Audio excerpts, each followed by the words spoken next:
काल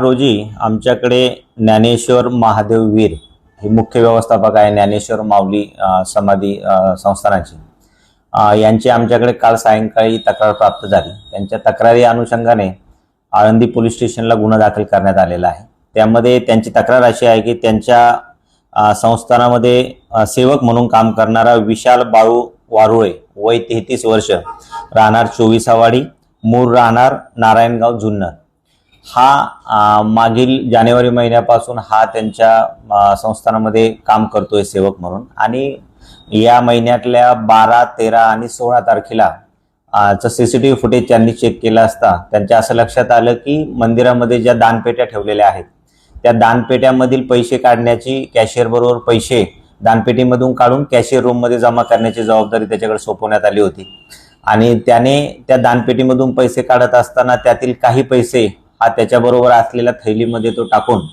ते लपून तो घेऊन जात होता आणि कॅशियर रूम मध्ये लपून ठेवून घरी जाताना ते पैसे घेऊन जात असल्याचं त्यांना सीसीटीव्ही फुटेजमध्ये दिसून आलं होतं।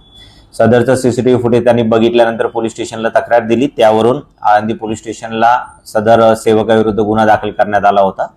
काल रात्री आम्ही त्याला गुन्ह्यामध्ये अटक करून त्याचा पुढील तपास चालू आहे। कोणते गुन्हे दाखल आहे का कोणत्या पोलीस स्टेशनमध्ये आणि तो आळंदी देवस्थानमध्ये कशा पद्धतीने आला, काय एकंदरीत त्याची मोडस होती?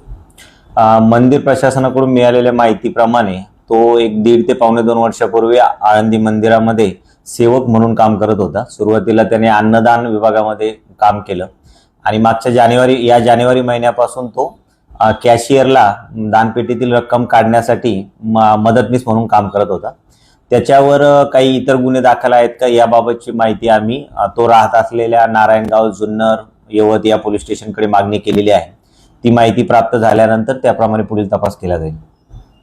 त्याच्याकडे किती रक्कम आढळून आली? कारण प्रथम 15,000 दिसून येते, नक्की किती रक्कम त्याच्याकडे आढळून आलेली आहे आणि अजून तपासात कोणत्या कोणत्या गोष्टी पुढे येणं गरजेचं आहे? जी प्रथम तक्रार प्राप्त झालेली आहे ती 3 दिवसाच्या फुटेजच्या अनुषंगाने सरासरी अंदाजे 5,000 प्रमाणे रक्कम त्यांनी चोरी केली असावी अशी 15,000ची आमच्याकडे प्रथम तक्रार प्राप्त झाली होती। त्याला अटक केल्यानंतर आम्ही जी त्याची घरजडती घेतली त्यामध्ये त्याच्या घरामध्ये 3,83,000 रुपये जवळपास हे रिकवर झालेले आहेत। त्याबाबत ती अमाऊंट कुठली आहे नेमकी आणि त्याबाबतचा तपास आम्ही त्याच्याकडे करत आहोत। त्यामध्ये अजून देवस्थानमधील कोणी सहभागी आहे का? याच्यावरती कोणी ही जबाबदारी दिली होती त्यांचा काही तपास करण्यात आला आहे? जी प्राप्त तक्रार आहे त्या तक्रारीच्या अनुषंगाने आम्ही अजून जे बाकी शिल्लक फुटेज आहे ते फुटेज सुद्धा सगळे आम्ही तपासणी करत आहोत। तसेच याच्यामध्ये कुणाचा सहभाग आहे का किंवा याचा कोणी साथीदार आहे का याबाबत सुद्धा पुढील कालावधीमध्ये PCR मध्ये तसा तपास करून ते निष्पन्न केलं जाईल।